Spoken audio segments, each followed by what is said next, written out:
자, 우리 에코프로 주주 여러분들 반갑습니다. 네, 오늘 에코프로 정말 오랜만에 좀 그나마 좀 폭이 큰 상승이 나와줬습니다.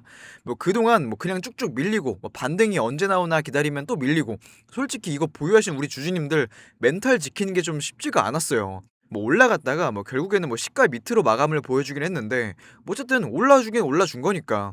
뭐 저도 에코프로 뭐 어차피 올라갈 종목이다라는 건 알고 있었는데도 뭐 정작 올라가니까 좀 살짝 적응이 안 되긴 하는데, 뭐 특히 중요한 건 이거죠. 오늘 상승이 뭐 그냥 수급 장난처럼 약간 좀 튀었다기보다는 오늘 좀 특정 기사가 뜨긴 떴지만, 뭐 저희가 어제 뭐 그제 뭐 저번에 했던 뭐 그런 모든 이야기들이 시장에 하나씩 전부 다 반영이 되려고 하는 게 아닌가 싶기도 해요.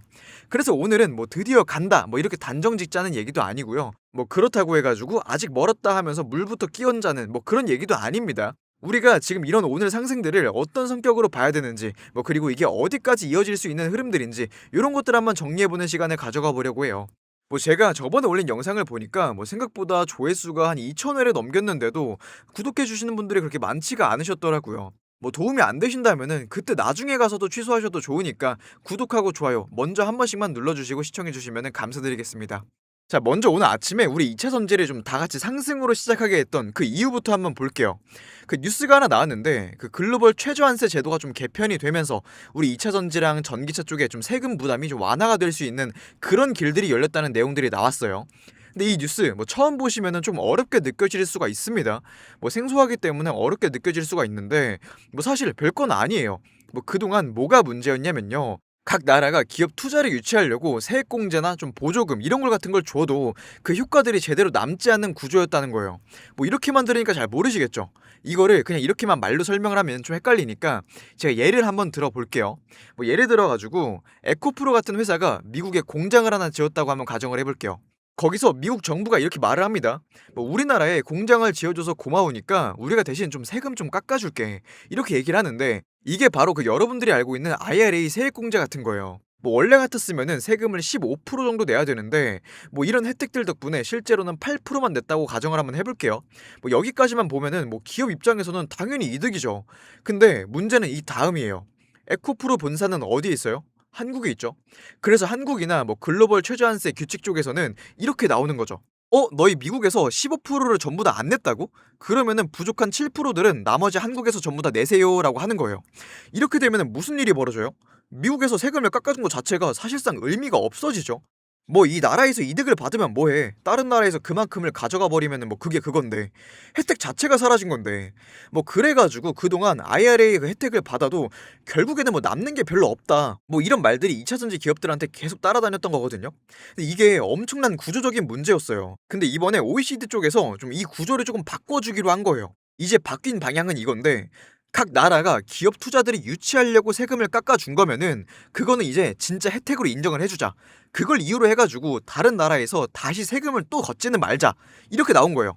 그래서 이제는 우리나라의 통합 투자 세액 공제, 그 다음에 뭐 R&D 세액 공제 같은 것뿐만이 아니라 그 미국에서 받는 IRA 첨단 제조 생산 세액 공제까지도 글로벌 최저한세 부담을 좀 줄여주는 적격 인센티브로 인정을 받을 가능성이 좀 더 커졌다는 거죠.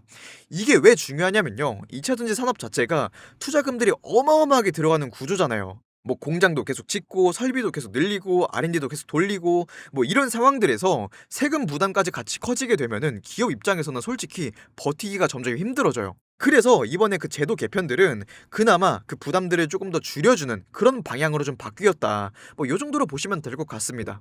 그리고 이제 뭐 정부가 2030년도부터 국내에서 판매되는 그 신차의 50%를 전기차나 아니면 수소차, 뭐 그러니까 무공해차로 채우겠다는 그런 방침들을 공식화했습니다.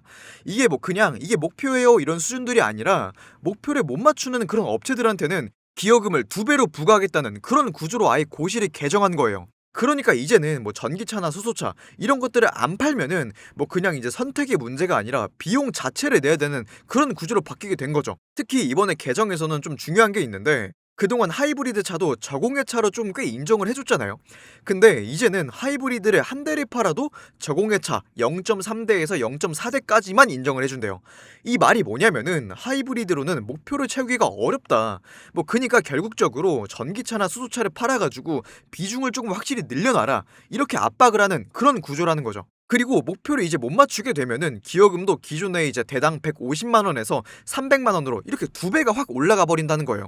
그러니까 이제는 뭐 천천히 차차 이제 변해보자 이런 느낌들이 아니라 이제 이렇게 안 해버리면은 돈을 아예 차라리 내라 이런 구조로 완전히 바뀌었다고 보시면 될 것 같아요. 그래서 지금 당장은 2차 전지가 뭐 캐즘 이야기도 나오고 뭐 전기차 수요 둔화 뭐 이런 얘기들도 많이 나오지만 정책들은 오히려 2차 전지의 그 방향성을 중장기 방향을 좀 더 강하게 상방으로 고정을 시키고 있는 그런 의미로 보시면 될 것 같습니다. 그리고 이제 제가 저번부터 계속 말씀드렸던 게 있죠. 요즘 시장이 딱 이런 국면으로 들어가고 있다고. 뭐 악재에는 점점 더 둔감해지고 호재에는 다시 민감해질 수 있는 그런 시기들이 온다. 저는 아직도 이 표현 자체가 지금 2차 전지 섹터를 설명하는 데 있어가지고 가장 정확하다고 생각을 해요. 먼저 NH투자증권 리포트를 한번 봐보면요. NH 쪽에서는 12월에 그 2차 전지 주가가 마이너스 8% 넘게 빠졌던 이유 자체를 이렇게 설명을 하고 있어요. 그 유럽 친환경 규제 완화, LG 에너지 솔루션과 이제 LNF 계약 해지 이런 이슈들이 이렇게 한꺼번에 나오면서 투자 심리에 찬물이 끼얹었다 이렇게 얘기를 하고 있는데 근데 여기서 중요한 거는 그 펀더멘탈이 망가질 수 있는 정도의 이슈는 아니었다. 주가들이 좀 과도하게 반응을 했다 이거예요. 특히 강조하는 게 여기서 보시면은 지금 1월이 비관의 정점일 가능성이 높다. 연초 얼티엄셀 가동 중단 이슈가 심리적으로 가장 안 좋은 구간들이 만들고 1월 말 실적 설명일이 지나면서 EV 약재는 점점 둔감해질 것이다. 뭐 그리고 그 이후에 뭐가 나오느냐? ESS 신규 수주, ESS 전환 투자, 그리고 2월, 3월, 4월로 이어지는 그 여러 이벤트성의 모멘텀들. 그니까 이제 악재를 더 이상 반영할 구간들은 줄어들고 이제 그 회복의 조건들을 좀 하나씩 쌓아가는 그런 구조라는 거예요. 그 다음에 이건 하나증권 리포트거든요. 뭐 여기서도 보시면은 뭐 최근에 나왔던 악재들, 뭐 포스코 퓨처의 매출 감액, LNF, 뭐 테슬라 물량 축소 공시, 뭐 이런 것들이 있잖아요. 이 리포트에서는 뭐라고 얘기를 하냐면은 이거는 뭐 새로운 악재가 아니라 이미 지난 그 1, 2년 동안 이어져 온 그 리튬 가격의 하락, EV 둔화에 대한 그런 사후 정정 공시에 좀 가깝다. 그러니까 우리가 봐야 될 건 이거라는 거예요. 이 공시 때문에 앞으로 실적 추정치가 좀 더 나빠지느냐? 근데 여기서 말하는 답이 뭐냐? 이미 실적 추정치에 전부 다 반영이 되어 있다는 거예요. 그래서 지금 이 시점에서는 EPS를 지금 추가적으로 깎을 만한 재료는 아니라는 거죠. 그리고 이 하나증권에서는 지난 한 달 동안 이어진 배터리 섹터의 그 하락의 본질을 전기차가 아니라 ESS 쪽에서 이미 너무 단기간에 너무 많이 반영된 그 가격 조정 과정으로 봤거든요. 그 ESS의 성장성을 짧은 시간에 너무 빠르게 당겨서 썼고 그 과정에서 EV 악재들의 그 조정의 트리거 역할을 했다는 그런 얘기들이 나오는데 그래서 결론이 뭐냐? 가격 기준으로는 이제 뭐 매수가 가능한 그런 범위 안에 들어왔다. 특히 ESS 관련 기업들은 이미 트레이딩 밴드 하단에 도달을 했다. 이렇게 얘기를 하잖아요. 그리고 여기서 또 중요한 말이 나와요. 1월 말 그 실적 시즌 전후로 해가지고 전기차 분위기가 가장 안 좋을 때가 오히려 매수하기 좋은 시점이다. 뭐 이런 말이 왜 중요하냐면은 더 이상 호재를 기다리는 게 아니라 더 이상 나올 악재가 없을 때를 노려라. 이런 이야기거든요. 이 두 리포트를 같이 놓고 보면은 공통적으로 다 결론이 하나인데 지금은 하방을 새로 열 구간들이 아니라 악재 소화의 그 막바지 구간이라는 거죠. 이게 꼭 항상 좋은 뉴스만 나와야지 호재인 건 아니에요. 더 이상 빠질 악재가 없는 상태 이 자체도 주가에서는 분명히 긍정적인 신호로 받아들입니다. 그래서 저는 지금 이 시장을 이렇게 보고 있어요.